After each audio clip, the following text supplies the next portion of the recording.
Hello, welcome to my January reading wrap-up. This wrap-up is going to be a little weird. It's going to be a little patchwork of videos put together, and that is because right now today is January 25th, which is definitely not the end of the month, and I plan on finishing more books before the end of that. Also, coupled with that is the fact that I attempted to do a reading vlog this month that ended up being maybe like 7 minutes of content, so it just like was not going to end up being a reading vlog, but I still want to include those thoughts that I was having about those books in a video, so we're gonna have some clips of me right here, right now, talking about some of the books that I've already finished that are actually due at the library today, which is why I wanted to film it today so that I could physically have them with me while talking about them. There are going to be some clips from the reading vlog discussing the thoughts that I had about some of the books, and then presumably in the future I will also have some clips talking about the books that I have yet to finish now at this point, but will by the end of the month. At this point there's also just one book that is going to be unrated in this video because it has a reading vlog coming out and I don't want to spoil that reading vlog by telling you what I think of the book now. So far though, January has been a very good reading month with a lot of 5 stars. Like probably, I read I think half the amount of 5 stars in this exact month that I did the entire last year, if that makes sense of a calculation, but that is a really good reading month. So because of that, I think what I'm going to do in this video is talk about my most favorite books headed down to my least favorite book. And like I said, it'll be a patchwork of edits to get the order right once I edit this. So if that's annoying to you as a video format, I apologize. The future ones most likely won't be like this, but also maybe it'll be a little bit fun. Keep the attention span a little bit hooked with all of the different settings and you know. So starting with the stats for this month I read 18 books, which was 5,653 pages, and I'm kind of proud by how spread out the moods are for this month because as you can see, like there's a lot of different moods going on, but the most read ones out of all of this are emotional, tense, and mysterious, followed by lighthearted, dark, reflective, and then just keeps going around the circle. 67% of my books were medium paced, 33% were fast paced, 33% were less than 300 pages, 61% between 300 and 499, and 6% were 500 plus. I think that was just one book, I believe, that was over 500 pages. Fiction and nonfiction, 83% fiction, 17% nonfiction. And then the genres are pretty well dispersed as well, but my most read genres of this month were thriller and graphic novel. I did read quite a few graphic novels, which is also kind of how the book count is high because graphic novels obviously don't usually take as much time to read as a full word novel does. But I also read some queer books this month, some crime, some contemporary, romance, mystery, fantasy, children's memoir, kind of a lot of everything. About 3/4 of the books that I read were physical, like print copies, and then about 28% were audio. My average star rating was 3.61, which honestly towards the last half of the month started to go down a little bit because it started off strong. As you can see, this month has 3 5 stars, 1 4.75, 3 4 stars. The lot is high up there. And then I actually for the first time tracked like how many pages I read on each day. So you can see that graph here and see that 2 days ago was kind of wild. I kind of read a lot. That's also because I read like Heartstopper Volume 2 in all one sitting and listened to a lot of audiobooks, so it set the page numbers real high. I will begin with a book that I actually at this point just finished yesterday, and this is the one that I'm not going to tell you my rating for because I don't want to spoil the vlog, but that is Daisy Darker by Alice Feeney. In this book, Daisy Darker's entire family is coming together for their Nana's 80th birthday because Nana was told by a fortune teller a few years back that 80 was going to be her last birthday, so it's kind of one last family hurrah, even though they all really can't stand each other. They don't really get along that well. It's very dysfunctional family dynamics. But there's Daisy, her 2 older sisters, a family friend, Daisy's niece, like one of those sisters' daughters, Daisy's parents who are divorced, but both the mom and dad come, and then Nana and Nana's dog. They're all in this isolated cabin that when the tide comes up, there's no access to shore, and obviously like shore has no access to the cabin, so it is isolated. They all come together. They're all harboring resentment of some kind, and when the clock strikes 12, one family member is dead, and more are going to follow. So, reading vlog for this either has already come out or will be coming out soon, but in this video, it's unrated. The Southern Book Club's Guide to Slaying Vampires, I am also leaving unrated for this video because it is in the video that this book is in. It's in the author second chance video, and so I don't want to spoil that one by telling you what rating I gave it, but if you want to hear about this book, go watch that other video. Coming up next is a trilogy of books, and that is the Tea Dragon Society. Well, Tea Dragon Society, Tea Dragon Festival, and the Tea Dragon Tapestry. These are middle grade graphic novels, cozy fantasy. The ratings of each of the books kind of was like going up as we, one was maybe like 3.75, 2 I think was 4, and then the last book, this Tea Dragon Tapestry, was 5 stars for me. And my favorite quote from this book: "You feel like you've lost your path. It's natural to be sad. It's all right to let those feelings wash over you and give them time to soak into the earth. That's when things start to grow again." Another one: "Little one, you are the person you are meant to be. The years you worked diligently at the monastery will always be a part of you, as will the years after when you felt lost and afraid. And so will all the years yet to come when the seeds you have been planting with your kindness and your friendship will come into bloom. Everything that happens is part of your wholeness. The sad, the loss, the hurt, as well as the joy, the love, the friendship. It is all a part of your tapestry." And you can just see the illustrations. Like, I could skip to any page in this book. The illustrations are beautiful. The warm, fuzzy feeling is real. You could definitely finish all 3 of these books in probably under 2 hours, if not less than that, and I highly suggest you do so. 5-star read, Finlay Donovan Knocks Them Dead. This is the second of the Finlay Donovan series. The first one, Finlay Donovan is Killing It, I read in December, and so I followed up with this one this month, and the third one is coming out at the end of the month, and I'm actually on hold to get it at the library, so maybe that'll be in February's wrap-up. Finlay Donovan is a suburban mom who got caught up in the mob. Within the first book, someone tried to hire her as a hit woman because they heard her telling the plot of a romance suspense novel that she was writing. She was talking about it with her agent or her editor in a Panera, and the person overheard, thought she was a hit woman, and tried to hire her to kill this person's husband. And Finlay is going through a divorce. She has 2 kids. She feels like, the surface is here and she's like just under it, trying to stay afloat. And so Miss Finlay, of course, is not going to kill the man, but she is curious why the woman would want her husband killed, and her curiosity gets her a little down deep into it. Very cozy mystery though, like not super gruesome, not like, it's low stakes while still being about murder. It's low stakes. At the end of the first book, Finlay finds out from this woman. This woman is like, "Hey, by the way, just thought you'd want to know." And there's a women's forum that is like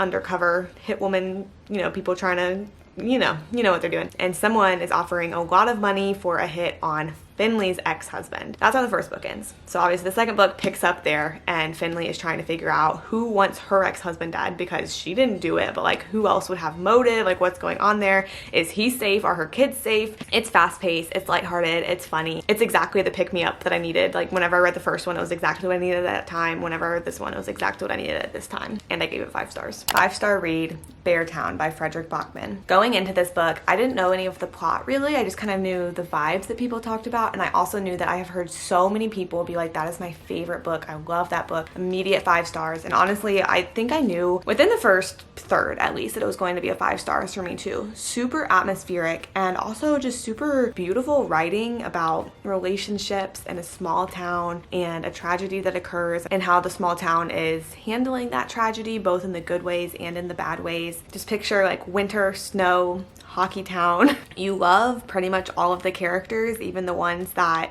maybe you wouldn't think you would love. I will say one thing about it is, in the beginning, I definitely had trouble tracking who were all the characters, who everyone was, because it is told from so many different points of view. And so then obviously before you actually know the people, when it's jumping between points of view, you're like, oh wait, who's this guy? What does he do? Who's this guy? So this one I think would be hard to listen to, at least for me, because I kept needing to kind of flip back a couple pages and be like, oh wait, who's this guy? Oh, perfect, got it. And then like keep on heading on. But that wasn't at all in a way that like made me dislike reading it. It just made me feel more invested and feel more intrigued and want to get to know everyone more. Hate can be a deeply stimulating emotion. The world becomes much easier to understand and much less terrifying if you divide everything and everyone into friends and enemies, we and they, good and evil. The easiest way to unite a group isn't through love, because love is hard. It makes demands. Hate is simple. There are 2 more books in this trilogy as well that I have not gotten to yet, but I am hoping to soon. I feel like I'm saving them for a time that I just need like a really good book, because this was a really good book. 5 stars, Wrong Place, Wrong Time by Gillian McAllister. This book starts off with a bang right in the first chapter, where a mom is waiting for her son to get home, her 18-year-old son, and so she's like kind of watching out the window, just hanging around, and she sees her son walking towards the home, but she also sees another man close to her son, and right before her own 2 eyes watching out the window, she sees her own son stab and kill who to her is a stranger. She obviously is in shock. They run out. Her son gets arrested. He's in custody. She falls asleep that night. She wakes up and it's the day before. every night when she falls asleep, it's earlier in time than it was the time before. So I was worried headed into this one that it was going to be kind of Groundhog's Day like, where you kind of start to get bored because you're just living the same day over and over again, and it's like, how many times can I do the same thing? This one is not the same day over and over again, and it says that in the summary too. I guess I didn't pick up on it,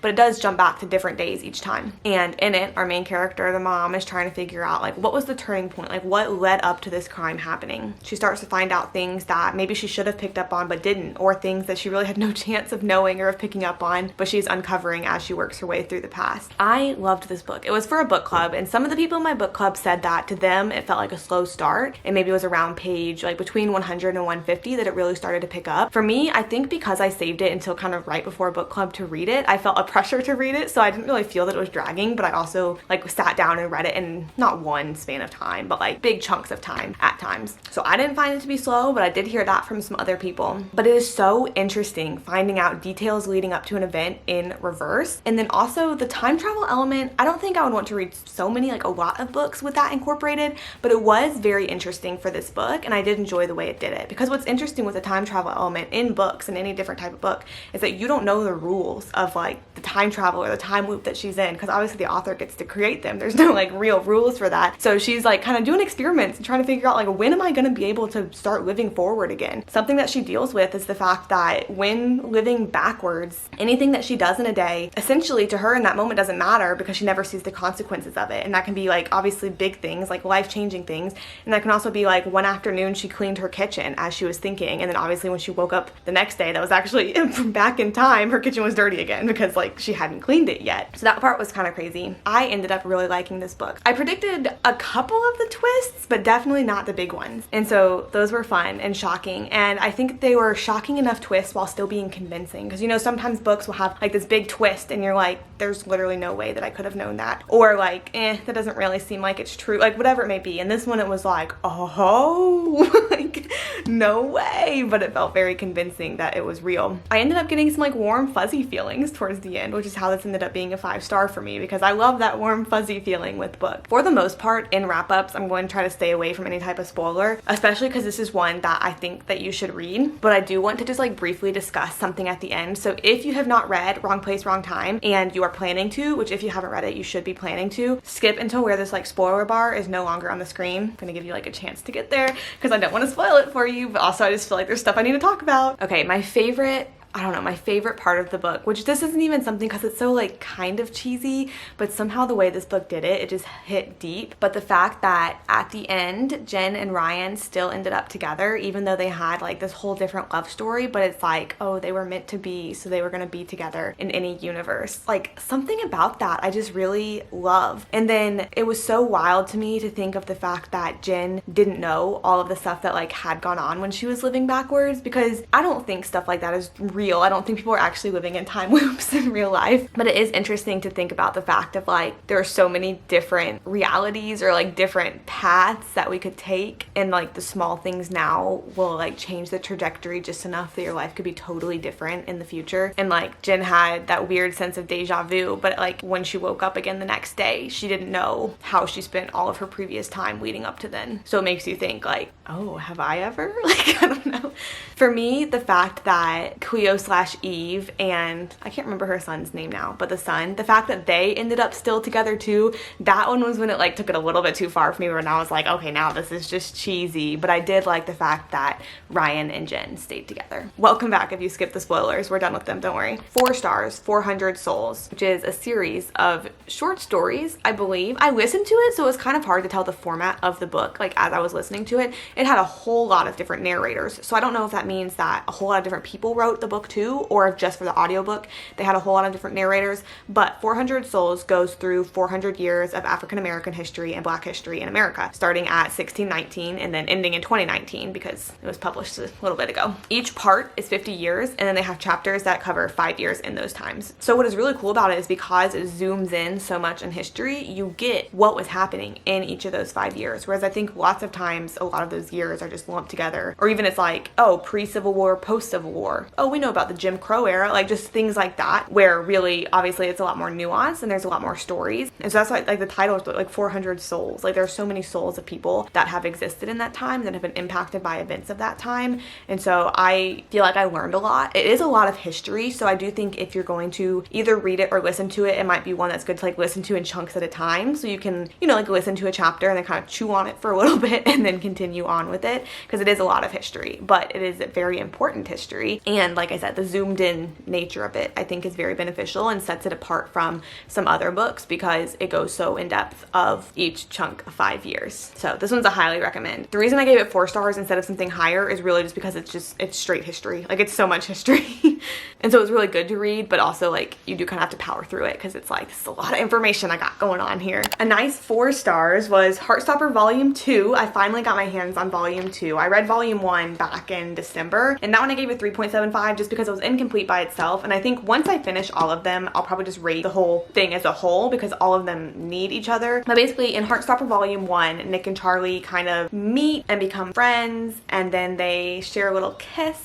And the whole book is like building up to them sharing a little kiss, but then both of them are kind of like unsure about the kiss, and it doesn't necessarily go the best immediately. And that's where Volume 1 ends. And so then Volume 2 picks up and they are able to communicate. None of this is a spoiler because I feel like it's a graphic novel for the vibes and like for getting to know the characters and because it's cute and everything. But Volume 2 picks up where they are able to communicate and they actually start to have a relationship with each other. And this is about to be awful of me, but I don't remember which one is Nick and which one is Charlie. Okay, Nick is the blonde one. So in this one, Nick is like kind of figuring out his own sexuality because he thought that he was straight, and now he's loving Charlie, and so he's like, well, I guess I'm not straight, but I don't know what that means for me. But you can just kind of see, like, it's a cute graphic novel. You can get through it pretty quick. It was nice and feel good, and I already have Volume 3 ready to be picked up from the library. 3.75 stars, and I wanted to be able to read like this whole trilogy and then just rate them as a whole. However, unfortunately, it is the end of the month, and I've read the first one. I'm halfway through the second one, so it sounds like I won't be getting through the whole trilogy to put in this wrap up. But that is March, book 1 by it's like by John Lewis, but then there's also the illustrator Andrew Aiden and also Nate Powell. I don't know what Nate did in this book, but it is a biography of John Lewis. And this book came out in 2013, and it is a graphic novel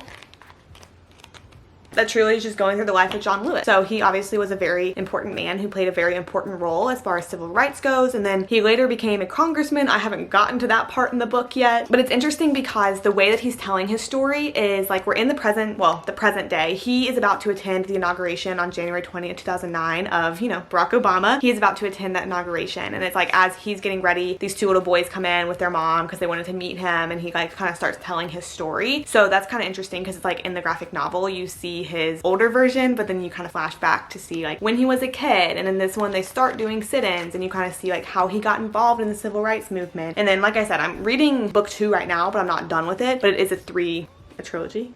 Trilogy means 3 books. Yeah, you know, people know that. And so I'm pretty sure book 2 is going to get like more into his middle years. Maybe he'll become a politician in book 2, but book 3 is the thickest. I saw these though because we visited the Martin Luther King Jr. National Historic Site, and I saw these books and I almost bought them because I was like, this is so cool. I didn't know these existed because it's a biography of John Lewis meant for children, which is awesome. And instead I got it at the library.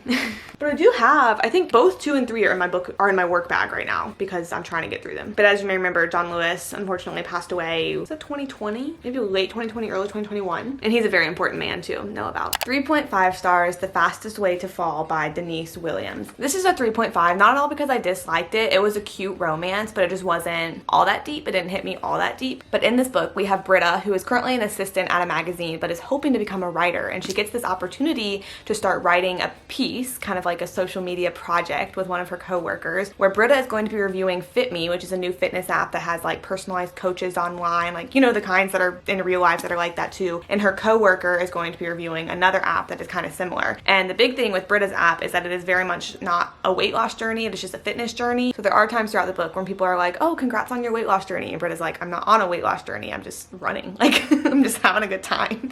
But so that's Britta. We also have Wes, who is the CEO of the FitMe app. And in order to kind of like get back to what he really enjoys doing, he decides he's going to take on a couple clients. And one of those clients is Britta, and they end up falling in love. So this is their love story. It is cute. It is relatively lighthearted. The issue that I had with it is the fact that both of them are breaking so many professional boundaries for their love, and like they kind of get consequences for it, but like not for real. But Wes has like this internal conflict of like, oh, she's a client, so I shouldn't be doing this. Like, oh, we're just talking, or we're just hanging out, or like it's okay if I push this boundary. Like you can see the boundary creep happening with what should be professional boundaries. And I know like obviously it's not that deep, and like Britta and Wes are both consenting adults, so it ends up being fine. But it's just weird to me that it had to be set up in a way where both of them should not have been pursuing a relationship with the other, at least until like their professional relationship ended. Or it should have been where like the professional relationship ends before it becomes unprofessional while that client relationship is still happening.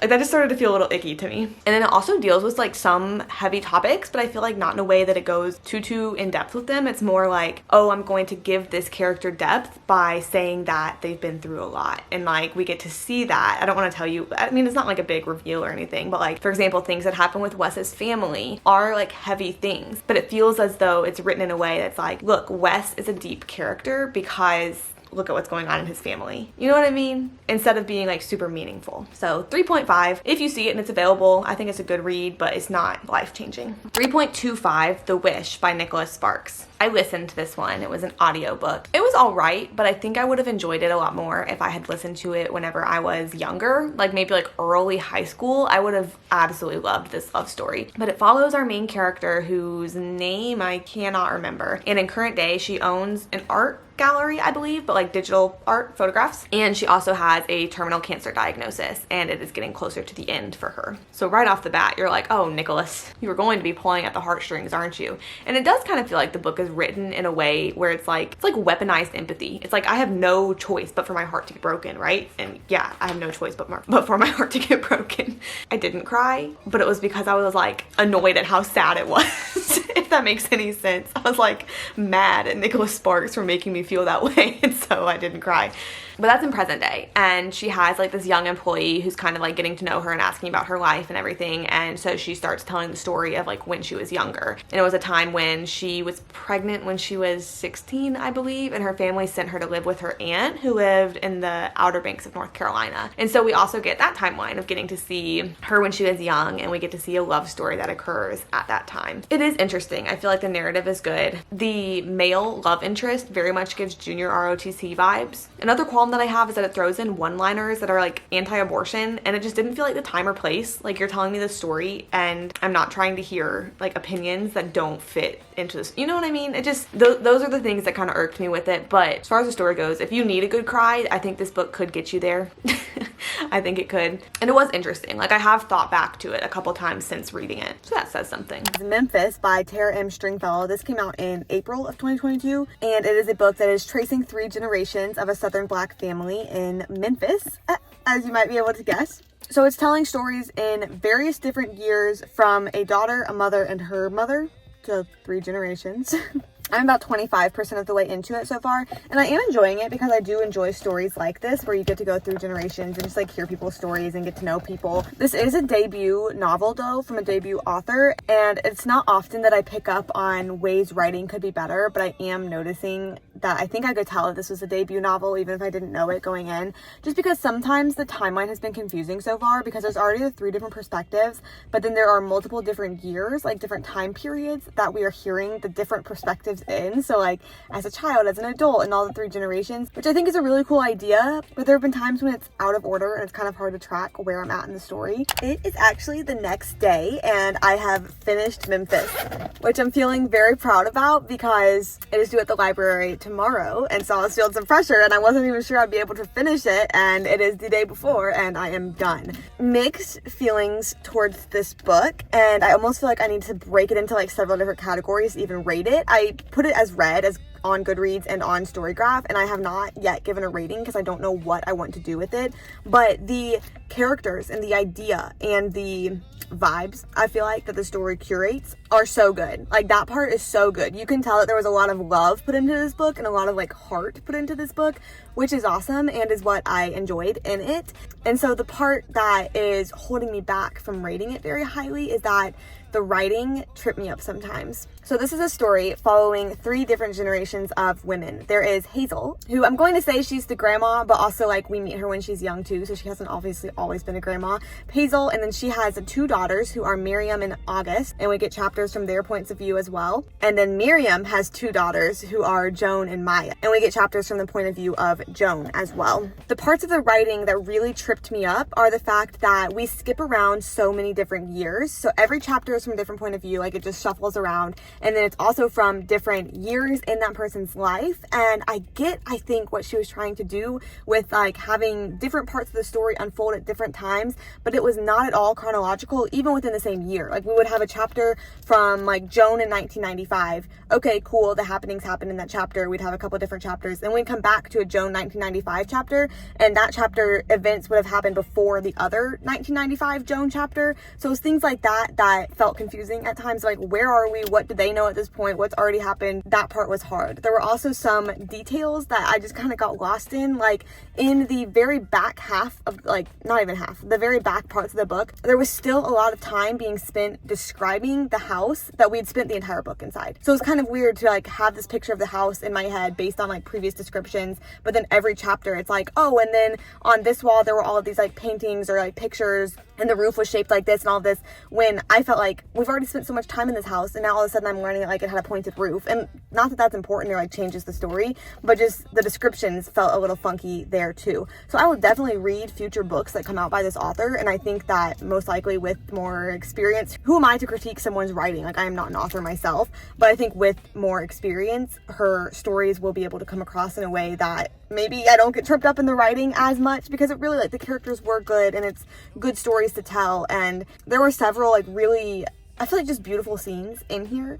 But with the writing, I don't think I can rate it high, which makes me feel like it's going to be like maybe a 3.5, and that's coming from an average of like really great characters and plot, and then like not so great writing. 3 stars, Broken by Karen Slaughter. This is the 4th book in the Will Trent series that I'm kind of trying to make my way through. As far as problematic goes, this one has been the least problematic, which, you know, you're growing up, Karen. That being said, as a thriller goes, this one wasn't necessarily the most tense, like the most mysterious. It's definitely one of the ones that's focused more on the characters within. So with the Will Trent series, kind of how I've been explaining it is it's like Criminal Minds, where each book is kind of like Criminal Minds episode, where you're following a different case, they're working together and figuring it out. But obviously, like in Criminal Minds, you start to know the detectives and you start to know the characters and what's going on in their life. And I feel like this one felt like some later seasons of Criminal Minds, where some of the episodes focus more on the like personal lives of the detectives than they do on the actual case. So that's why this one was just kind of 3 stars, because it was interesting. I listened to it and I like wanted to pick it up and listen to it, but it was just relatively average. Like,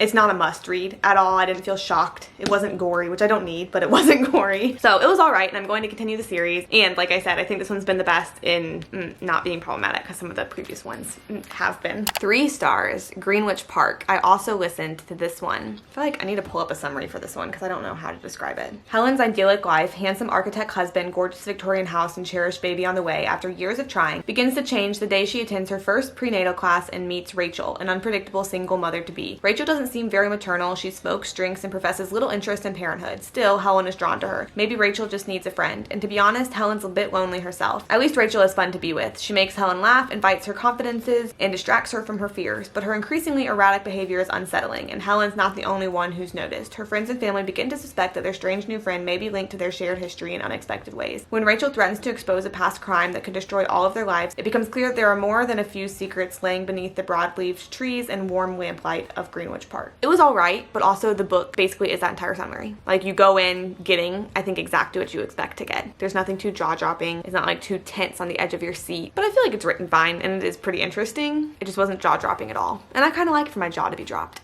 Coming in at 2.75 stars is When Breath Becomes Air, which I listened to on audiobook. And the 2.75 doesn't mean it's bad. I just felt like it was kind of average / above average, maybe a little bit above average. Like I said, I listened to it and it was a pretty short listen. It is about a man who is a neurosurgical resident, I believe, at the time whenever he then is diagnosed with terminal brain cancer himself. And so it's kind of talking about like his journey becoming a neurosurgeon, and then also a little bit his journey of like when he gets sick and kind of figuring out, you know, treatments and stuff like that and how it happens. To be honest with you, and I don't mean this like negatively against the book or anything, but I feel like it didn't teach me anything, which sounds so bad because it's like it's his story, so it doesn't have to. Like there were just some lines that felt kind of funky to me of like him talking about the other people in his med school class and how they were picking what kind of doctor they wanted to be based on the kind of lifestyle they wanted to have, and he was like, that's how you know that you're picking a job, not a passion. And in my head I was kind of like, it's okay to pick jobs, not passions. Like that's fine. Like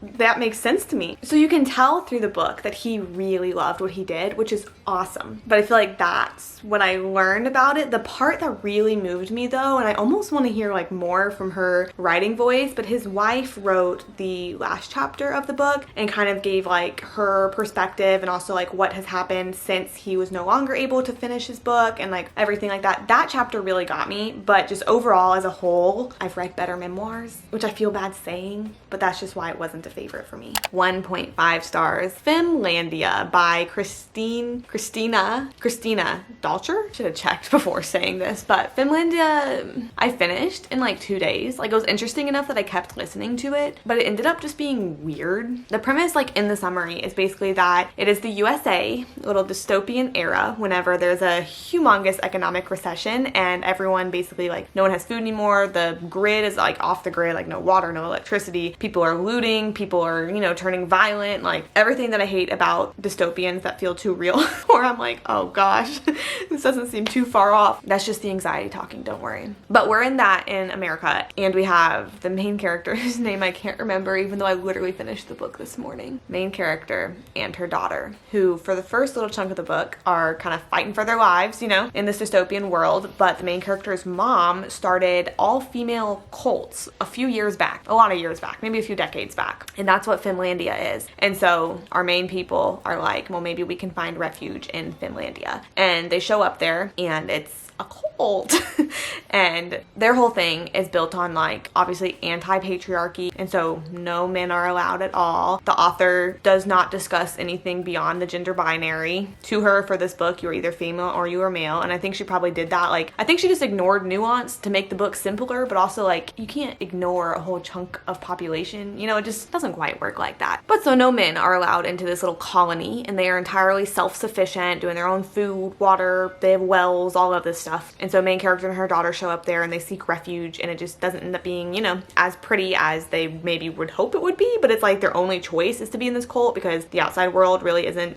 doing great at all either, and it's violent and dangerous out there for them too. My problem with this book was that it just seemed like the message was everything and everyone is bad. Like, oh, the outside world is so bad that we have to go join this bad cult, and this cult exists because men are bad, but then you show up there and you find out that women are bad too.